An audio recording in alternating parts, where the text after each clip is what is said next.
Primary সহকারী শিক্ষক এবং প্রাইমারি প্রধান শিক্ষক পদে আপনারা যারা পরীক্ষা দিবেন তাদের জন্য আমরা ধারাবাহিকভাবে গণিতের এই ভিডিওগুলো বানাচ্ছি। তো অবশ্যই প্রত্যেকটা ভিডিও প্রথম থেকে শেষ পর্যন্ত মনোযোগ সহকারে দেখবেন। আর এখন পর্যন্ত যদি কেউ সাবস্ক্রাইব না করে থাকেন আর প্রয়োজন মনে করলে সাবস্ক্রাইব করে দেবেন, ভিডিওটাতে একটা লাইক দিতে ভুলবেন না। তো দেখেন 91 নম্বর অঙ্কে বলা হচ্ছে একটি দ্রব্য 380 টাকায় বিক্রয় করায় 20 টাকা ক্ষতি হলো, ক্ষতির শতকরা হার কত? তো খেয়াল করেন প্রথম যে লাইনটা আছে, প্রথম লাইনটাতে আমাদের কিন্তু কোথাও শতকরা কথাটা বলা নেই। বলা হচ্ছে যে একটি দ্রব্য 380 টাকায় বিক্রয় করে 20 টাকা ক্ষতি হলো। তো এটা থেকে আপনারা অনেক সময় ভুল বুঝতে পারেন। আপনাদের হয়তো মনে হতে পারে যে হয়তো আমাদের এখানে হচ্ছে 380 টাকায় বিক্রয় করায় 20 টাকা শতকরা 20 টাকা ক্ষতি হলো সেটা বলেছে। কখনোই না, এটা কিন্তু বলা হয়নি। তাহলে বলেন তো দেখি 380 টাকা যদি আপনি বিক্রি করেন 20 টাকা যদি ক্ষতি হয় তাহলে ওই জিনিসটার ক্রয় মূল্য কত? অবশ্যই ওই জিনিসটার ক্রয় মূল্য 380 টাকা আর 20 টাকা অবশ্যই 400 টাকা। তাহলে যে জিনিস আপনার 380 টাকায় বিক্রয় করে 20 টাকা ক্ষতি হয়েছে সেই জিনিসের ক্রয় মূল্য অবশ্যই 400 টাকা। তাহলে ক্ষতি হয়েছে কত? ক্ষতি হয়েছে আমাদের 20 টাকা। তাহলে 400 টাকা ক্রয় মূল্য, ক্ষতি হয়েছে 20 টাকা। তাহলে এবার শতকরা ক্ষতি বের করতে বলা হচ্ছে। তাহলে আমরা লিখতে পারি সুতরাং শতকরা ক্ষতি হয়। তাহলে শতকরা ক্ষতি মানে ক্রয় মূল্যটা নিচে থাকে, ক্ষতিটা উপরে থাকে, গুণন যেহেতু শতকরা তার মানে 100।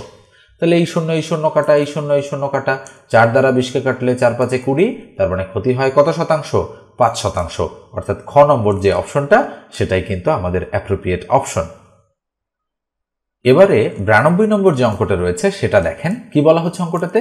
একটি বৃত্তের ব্যাসার্ধ অপর একটি বৃত্তের ব্যাসার্ধের দ্বিগুণ হলে প্রথমটির ক্ষেত্রফল দ্বিতীয়টির ক্ষেত্রফলের কত গুণ? খুবই সুন্দর একটা অঙ্ক কিন্তু এটা। তো এখানে বলা হচ্ছে যে একটি বৃত্তের ব্যাসার্ধ অপর একটি বৃত্তের ব্যাসার্ধের দ্বিগুণ। বলা হচ্ছে প্রথমটির ক্ষেত্রফল দ্বিতীয়টির ক্ষেত্রফলের কত গুণ হবে? তো যেহেতু এখানে বলা হচ্ছে দ্বিগুণ, আমরা যদি শর্টকাট মেথড অ্যাপ্লাই করি তো সেক্ষেত্রে আমরা এই দ্বিগুণের উপরে স্কোয়ার করে দিলে 2 দুগুণ কত হবে? 4, অর্থাৎ 4 হচ্ছে আমাদের অ্যাপ্রোপ্রিয়েট অ্যান্সার। এটা কিন্তু শর্টকাট মেথডে আমরা করলাম। কিন্তু যদি আমরা ডিটেইলস মেথডে অঙ্কটা বুঝতে চাই সেক্ষেত্রে কিন্তু আমাদের দুটো বৃত্ত কল্পনা করতে হবে। ধরলাম এটা একটা বৃত্ত এবং এটা আর একটা বৃত্ত। তাহলে কি বলা হচ্ছে? একটি বৃত্তের ব্যাসার্ধ অপর একটি বৃত্তের ব্যাসার্ধের দ্বিগুণ। তাহলে আমরা ধরলাম যে এই বৃত্তটার ব্যাসার্ধ মানে এখান থেকে এই পর্যন্ত এটা, এই ব্যাসার্ধ এটা। তাহলে একটি বৃত্তের ব্যাসার্ধ বলা হচ্ছে একটি বৃত্তের ব্যাসার্ধ অপর একটি বৃত্তের ব্যাসার্ধের দ্বিগুণ। অর্থাৎ এই বৃত্তটার যে ব্যাসার্ধ তার দ্বিগুণ হচ্ছে এই বৃত্তটার ব্যাসার্ধ। তাহলে বলাই যায় তার মানে এটার দ্বিগুণ হচ্ছে এটা, তাই না? আনুমানিক আপনারা ধরে নেন এটা যদি মানে x হয় এটা হবে কিন্তু 2x। নিশ্চয়ই বুঝতে পারছেন যে একটি বৃত্তের ব্যাসার্ধ, তাহলে ধরলাম এই বৃত্তটার ব্যাসার্ধ অপর একটি বৃত্তের ব্যাসার্ধের হচ্ছে দ্বিগুণ। অর্থাৎ আমরা বলতে পারি যে এইটা এটার দ্বিগুণ। সেক্ষেত্রে প্রথমে কোনটা ধরেছি সেটা মানে ব্যাপার না, আমরা যে কোনো একটাকে কল্পনা করতে পারি। তাহলে এইটার দ্বিগুণ হচ্ছে এটা। এবার বলা হচ্ছে যে প্রথমটির ক্ষেত্রফল দ্বিতীয়টির ক্ষেত্রফলের কত গুণ হবে? তাহলে আমরা যদি বলি যে এই বৃত্তটার ক্ষেত্রফল কতটুকু, তাহলে ক্ষেত্রফলের সূত্র পাই আর স্কোয়ার, ক্ষেত্রফলের সূত্র পাই আর স্কোয়ার।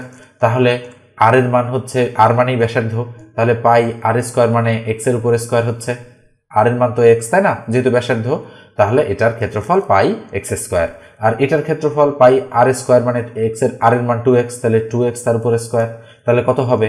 পাই 4x স্কোয়ার। তাহলে আমরা বলতে পারি এটার ক্ষেত্রফল পাই 4x স্কোয়ার আর এটার ক্ষেত্রফল পাই এক্স স্কোয়ার। তাহলে এইটার কত গুণ এটা বলেন তো?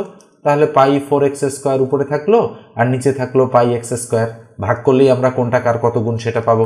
তাহলে ভাগ যদি আমরা করে দেই পাই পাই কাটা এক্স স্কোয়ার কাটা, তাহলে কত গুণ হলো? 4 গুণ। এই যে দেখেন 4 গুণ অ্যান্সার।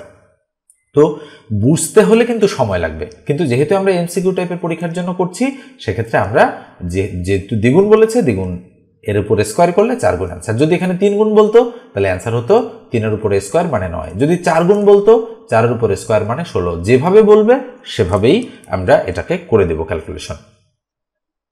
এবারে 93 নম্বর অঙ্কটা দেখেন। এটা সহজ একটা অঙ্ক, আমি অনেকবার আপনাদের করে দিয়েছি, কিন্তু বারবার যেহেতু এই অঙ্কগুলো ঘুরে ফিরে আসে এই জন্য আমি কিন্তু লিস্টে রেখেছি এই অঙ্কগুলোকে।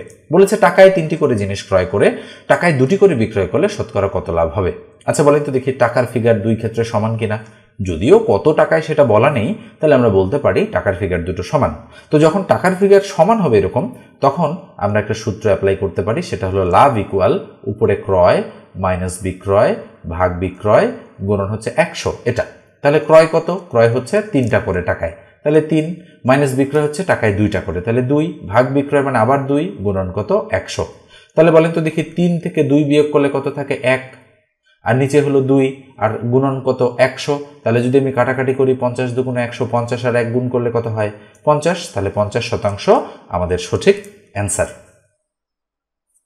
এবারে 94 বা 94 নম্বর অঙ্কটা দেখেন। অঙ্কটাতে কি বলা হচ্ছে? 1 + 2 + 3 + 4 + 22 ইকুয়াল টু কত? তো এই ধাঁচের অঙ্ক আমরা সুপার শর্টকাট মেথড প্রয়োগ করে করতে পারি। কিভাবে সেটা? যদি দেখেন একেবারে ধারাবাহিক সংখ্যার যোগফল জানতে চাচ্ছে, মানে কোনো গ্যাপ নেই, সেক্ষেত্রে করবেন কি, শেষে যে সংখ্যাটা আছে সেই সংখ্যাটা লিখবেন। শেষে কত আছে? 22 আছে, 22 লিখবেন, গুণ দিবেন, দিয়ে বলেন তো 22 আর 1 কত হয়? 23। 23কে 2 দ্বারা ভাগ করলে কত হয়? 11.5। এটা দ্বারা গুণ করলে যেটা হবে সেটাই উত্তর। এখন আসেন, আপনি এটা যেহেতু দশমিক এসেছে আপনার করতে একটু প্রবলেম, সেক্ষেত্রে মূল যে নিয়মটা আছে, মূল নিয়মটা হচ্ছে SN equal n into n plus 1 ভাগ হচ্ছে 2। এই সূত্রটা আপনি অ্যাপ্লাই করে দিতে পারেন। এখানে n এর মান কত? n মানে হচ্ছে 22, মানে পদ সংখ্যা। কয়টা পদ আছে? 22টা। তাহলে আমরা বলতে পারি 22 প্লাস 1 ভাগ কত? 2। তাহলে কত হবে? 11 দুগুণ 22, 11 দিলাম, আর 22 আর 1 কত? 23। তাহলে 11 গুণন 23 যেটা হবে সেটাই সঠিক উত্তর। তাহলে 23 আর 11 আমরা গুণ করি, 23 আর 23 এক ঘর কাটা, আবার 23 আর 23, তাহলে 3 আর 2 5 আর 2 2 থাকলো, 253। কোথায় রয়েছে? ক নম্বরে রয়েছে। এটাই আমাদের সঠিক উত্তর। তবে আপনারা যদি 22কে 11.5 দ্বারা গুণ করেন, প্রথমে যেটা আমি বের করেছিলাম 11.5 গুণন 22, এটাও কিন্তু আমাদের 253 আসবে। চাইলে করে দেখতে পারেন আপনারা। এই অঙ্কটা দেখেন কি বলা হচ্ছে অঙ্কটাতে। অঙ্কটা কিন্তু গুরুত্বপূর্ণ আছে যথেষ্ট। ওকে, এই ধাঁচের অঙ্ক কিন্তু আসতে পারে। এটা কিন্তু প্রাক প্রাথমিক সহকারী শিক্ষক নিয়োগ পরীক্ষায় 2013 সালে এসেছিল। এক বাক্স আঙ্গুর 2750 টাকায় বিক্রয় করায় 450 টাকা ক্ষতি হলো। তাহলে বলেন দেখি 2750 টাকায় বিক্রি করার পরেও 450 টাকা ক্ষতি হয়েছে, তার মানে অবশ্যই ক্রয় মূল্যটা বেশি ছিল। তাহলে ক্রয় মূল্য ছিল 2750 যোগ 450, তাহলে কত হয়? তাহলে 27, 28, 29, 30, 31, 32, তাহলে 3200 টাকা ছিল আমাদের ক্রয় মূল্য। ওকে, আমরা এটা বলতে পারি যে আঙ্গুরের ক্রয় মূল্য 3200 টাকা ছিল, বিধায় 2750 টাকায় বিক্রি করার ফলেও 450 টাকা ক্ষতি হয়েছে। এবার আসেন, ওই আঙ্গুর যদি 3600 টাকায় বিক্রি করা হতো, তাহলে ক্রয় মূল্য 3200, তাহলে যদি আমি বিক্রয় করতে পারতাম কত টাকায়? 3600 টাকায়, তাহলে শতকরা বলেছে কত টাকা লাভ। শতকরার কথা কিন্তু একবারও বলা হয়নি এই অঙ্কটাতে। দেখেন বলা হচ্ছে যে কত টাকা লাভ হতো। তাহলে বলেন তো 3200 আর 3600 ডিস্টেন্স কত? 3200 কিনেছি, 3600 বেচেছি, তার মানে 3600 মাইনাস 3200 ইকুয়াল কত? 400, অর্থাৎ 400 টাকা আমার লাভ হতো। খুবই সহজ অঙ্ক, কিন্তু একটু বুঝতে হবে আপনাদের। এখানে কিন্তু কোথাও শতকরার কথা বলা নেই। আপনারা যদি শতকরা করতে চান তাহলে কিন্তু ঝামেলায় পড়ে যাবেন। এবারে এই অঙ্কটা দেখেন, এটাও কিন্তু ইম্পর্টেন্ট একটা অঙ্ক। আমি এটাকেও ভিভিআই দিয়ে দিচ্ছি। একজন চা ব্যবসায়ী এক বাক্স চা পাতা কেজি প্রতি 80 টাকা হিসাবে ক্রয় করেন। সব চা পাতা কেজি প্রতি 75 টাকা দরে বিক্রয় করায় 500 টাকা ক্ষতি হয়। তিনি কত কেজি চা পাতা ক্রয় করেছিলেন? খুবই সুন্দর একটা অঙ্ক কিন্তু এটা। অনেক সময় আমরা এই অঙ্কটা কিভাবে করব সেটাই বুঝতে পারি না। তো যেহেতু বলেছে তিনি কত কেজি চা পাতা ক্রয় করেছিলেন, সেক্ষেত্রে আমরা ধরতে পারি যে ধরি তিনি চা পাতা ক্রয় করেছিলেন x কেজি। এটা আমরা ধরে নেব যে ধরি চা পাতা ক্রয় করেছিলেন x কেজি। ঠিক আছে, তো এবারে আমরা প্রশ্ন মতে বিল্ড আপ করবো। যেহেতু ধরে নিয়েছি, প্রশ্ন মতে তো বিল্ড আপ করতেই হবে, তাই না? তাহলে প্রশ্ন মতে একজন ব্যবসায়ী এক বাক্স চা পাতা কেজি প্রতি 80 টাকা হিসেবে, তাহলে যেহেতু x কেজি কিনেছে, তাহলে 80 টাকা যদি হয় কেজি, তাহলে মোট কত টাকার চা পাতা কিনেছে? তাহলে 80 গুণন x, আমি ইংরেজিতে লিখলাম, মানে 80x টাকার চা পাতা কিনেছে। এবার বলেছে সব চা পাতা কেজি প্রতি 75 টাকা দরে বিক্রি করেছে, তাহলে মোট কত টাকা বিক্রি হয়েছে? তাহলে 75 তার সাথে x, অর্থাৎ 75 টাকা 1 কেজির দাম, তাহলে x কেজির দাম কত? x গুণন 75। তাহলে আবার তার 500 টাকা ক্ষতি হয়েছে, অর্থাৎ এখানে যত টাকা আর এখানে তত টাকা, এই 2 টাকার বিয়োগফল হচ্ছে 500 টাকা। দেখেন আমি ATQ, যেটাকে ইংরেজিতে বলা হয় অ্যাকর্ডিং টু দ্য কোশ্চেন, বা বাংলায় প্রশ্ন মতে, এইটা বিল্ড আপ করে ফেললাম এইভাবে। ঠিক আছে, তো বা 80x থেকে 75x বাদ দিলে কত এক্স থাকে 5x থাকে ইকুয়াল কত 500। তো 5x ইকুয়াল যদি 500 হয় তাহলে সুতরাং x ইকুয়াল টু কত হবে 500 কে 5 দ্বারা ভাগ করলে কত হবে 100। তাহলে তিনি কত কেজি চা পাতা ক্রয় করেছিলেন? অবশ্যই 100 কেজি চা পাতা ক্রয় করেছিলেন, বুঝতেই পারছেন। দেখেন ইকুয়েশন বিল্ড আপ করে অঙ্কটা কত সহজে আমরা করে ফেললাম। অঙ্কটা কিন্তু অনেক বড় একটা অঙ্ক মনে হচ্ছে দেখে, না জানি মানে কত কি, কিন্তু আসলে সাজাতে পারলে কিছুই না। তো এরপর যে একটু বলি, যারা প্রাইমারির প্রধান শিক্ষক নিয়োগ এবং সহকারী শিক্ষক নিয়োগের সাজেশন আমার কাছে নিতে চান, বাংলা, ইংরেজি, সাধারণ জ্ঞান, গণিত, তথ্য প্রযুক্তি, সাধারণ বিজ্ঞান, তারা অবশ্যই 01642702760 এই নম্বরে হোয়াটসঅ্যাপে টেক্সট দিয়ে আমার সঙ্গে যোগাযোগ করবেন। তবে সাজেশন মানে কখনোই শতভাগ কমনের নিশ্চয়তা নয়। আমি প্রশ্ন, বিগত সালের প্রশ্ন এবং বিসিএস বা পিএসসির বিভিন্ন প্রশ্ন অ্যানালাইসিস করেই একটা সাজেশন দাঁড় করিয়েছি। পড়তে পারেন, মোটামুটি 40 থেকে 50% কমন পেতে পারেন। এবারে 97 নম্বর অঙ্কটা দেখেন, কোন দুর্গে 720 জন সৈন্যের 20 দিনের খাবার মজুদ আছে। 10 দিন পর কিছু নতুন সৈন্য আসায় অবশিষ্ট খাদ্যে তাদের 8 দিন চললে কতজন সৈন্য এসেছিল? 170, 180, 185, 190। তো খুবই সুন্দর একটা অঙ্ক এটা। এই ধাঁচের অঙ্ক আপনারা অনেকেই করতে পারেন না। ঠিক আছে, আমি আজকে দুইভাবেই দেখাবো আপনাদের, শর্টকাটেও দেখাবো, ডিটেলসেও দেখাবো। তো শুরুতে আমি শর্টকাট মেথডে আপনাদের অঙ্কটা দেখাচ্ছি, একটু ভালো করে মনোযোগ দেন। তো দুটো জিনিস জানতে হবে, একটা হচ্ছে ঐকিক নিয়মে কোনো কারণে যদি বেশি বোঝায় তাহলে গুণ হয়, আর যদি কোনো কারণে কম বোঝায় তাহলে ভাগ হয়। আর আরেকটা বিষয় হচ্ছে, প্রথম কন্ডিশনে যদি জন থাকে, দিন থাকে, ঘন্টা থাকে, এগুলো অলওয়েজ গুণ হবে। আর জন, দিন, ঘন্টা যদি পরের কন্ডিশনে থাকে তাহলে সেটা দ্বারা ভাগ হবে। কন্ডিশন বলতে বোঝাচ্ছি, এই যে দেখেন কোন দুর্গে 720 জন সৈন্যের 20 দিনের খাবার আছে, এটা হলো প্রথম কন্ডিশন। এবার 10 দিন পর কিছু নতুন সৈন্য আসে, অবশিষ্ট খাদ্যে তাদের 8 দিন চলে, তাহলে এটা হলো তাদের দ্বিতীয় কন্ডিশন। তো নিশ্চয়ই বুঝতে পারছেন আমি কিভাবে বললাম। এবার আমরা অঙ্কটা করব শর্টকাটে। কিভাবে চিন্তা করব দেখেন, বলা হচ্ছে কোনো দুর্গে 720 জন সৈন্যের 20 দিনের খাবার মজুদ আছে। ভালো কথা। 10 দিন পর, আচ্ছা 10 দিন অতিবাহিত হয়ে গিয়েছে, অলরেডি 720 জন কিন্তু 10 দিন খাবার খেয়ে ফেলেছে, তাহলে আর দিন বাকি আছে কত? 3 বাকি আছে আর 10 দিন। ক্লিয়ার? এবার কিছু নতুন সৈন্য আসায়, বলেছে কিছু নতুন সৈন্য এসেছে, সৈন্য আগে কত ছিল? 720 জন। এখন কিছু নতুন সৈন্য আসায় অবশিষ্ট খাদ্য, অর্থাৎ এই 10 দিনের যে খাবারটা আছে সেটা তাদের 8 দিন চলেছে। তাহলে কতজন সৈন্য এসেছিল? এবার আমরা কতজন এসেছিল সেটা বের করার জন্য করব কি, যেহেতু 720 জন আর 10 দিন আছে, তাহলে প্রথম কন্ডিশনে জন আছে আর দিন আছে, তাহলে জন দিন থাকলে গুণ হবে, তাহলে 720 আর 10 আমরা গুণ করে ফেললাম। আর পরের কন্ডিশনে 8 দিন আছে, তাহলে 8 দ্বারা আমরা ভাগ করে ফেললাম। তাহলে কত হবে? 8 নং 72, 9, আর এই শূন্যটা এখানে দিয়ে দিলাম। তাহলে 10 আর 90 গুণ করলে 900 জন।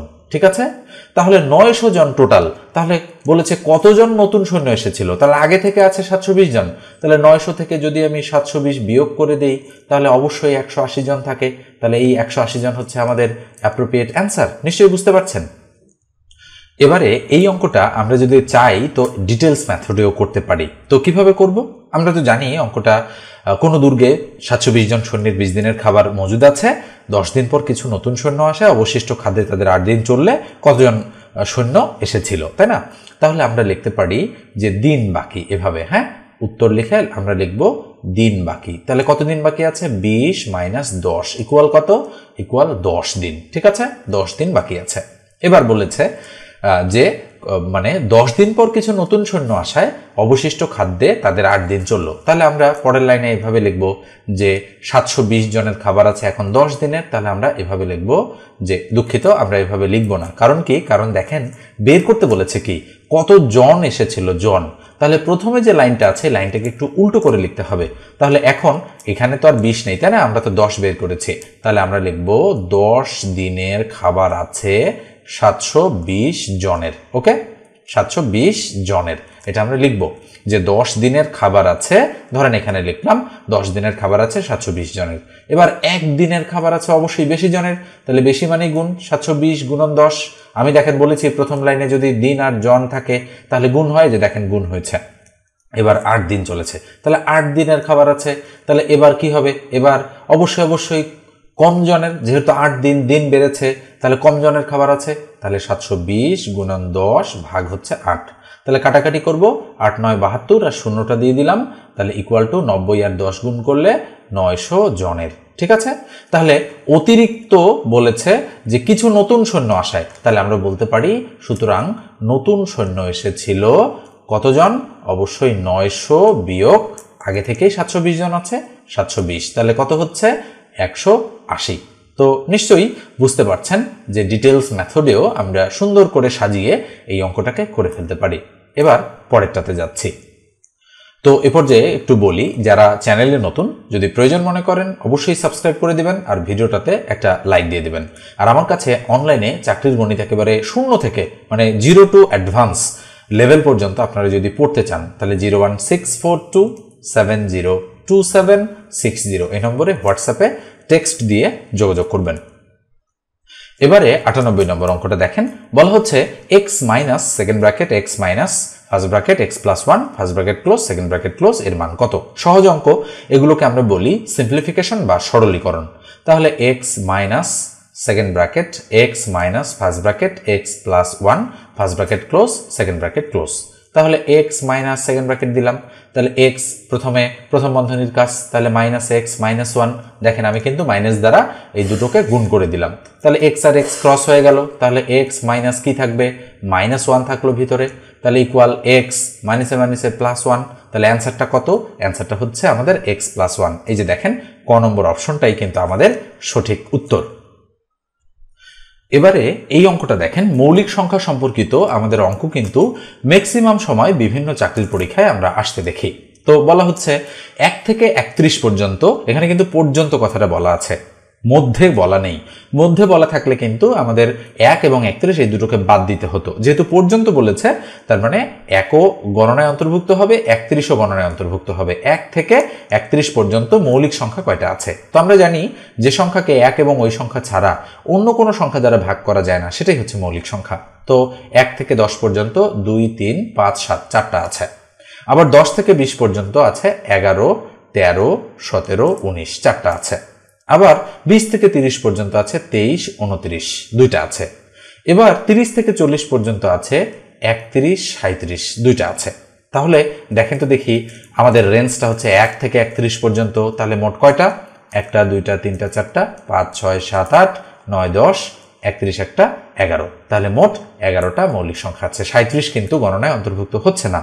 ঠিক আছে, আর পর্যন্ত থাকার কারণে 31কেও আমাদের গণনায় অন্তর্ভুক্ত করতে হচ্ছে। কিন্তু যদি এখানে থাকতো মধ্যবর্তী কথাটা, যে 1 থেকে 31 এর মধ্যবর্তী কয়টা মৌলিক সংখ্যা আছে, তখন কিন্তু 1 থেকে যেহেতু 31 বলেছে 1 এবং 31 বাদ যেত, তখন কিন্তু 10টা হতো সঠিক উত্তর। এভাবেও কিন্তু পরীক্ষার হলে মানে আপনাদের সঙ্গে একটু মাইন্ড গেম তারা খেলে, মানে আপনি লাইনটা ঠিকমতো বুঝতেছেন কিনা সেটা তারা বোঝার চেষ্টা করে। ঠিক আছে, তো আজকের আলোচনাটা এই পর্যন্ত রাখছি, দেখা হবে পরের আলোচনায়। আপনারা যদি প্রাইমারির প্রধান শিক্ষক নিয়োগ কিংবা সহকারী শিক্ষক নিয়োগের সাজেশন নিতে চান তাহলে অবশ্যই আমার সঙ্গে যোগাযোগ করবেন 01642702760 এই নম্বরে হোয়াটসঅ্যাপে টেক্সট দিয়ে। ধন্যবাদ সবাইকে, ভালো থাকবেন, সুস্থ থাকবেন।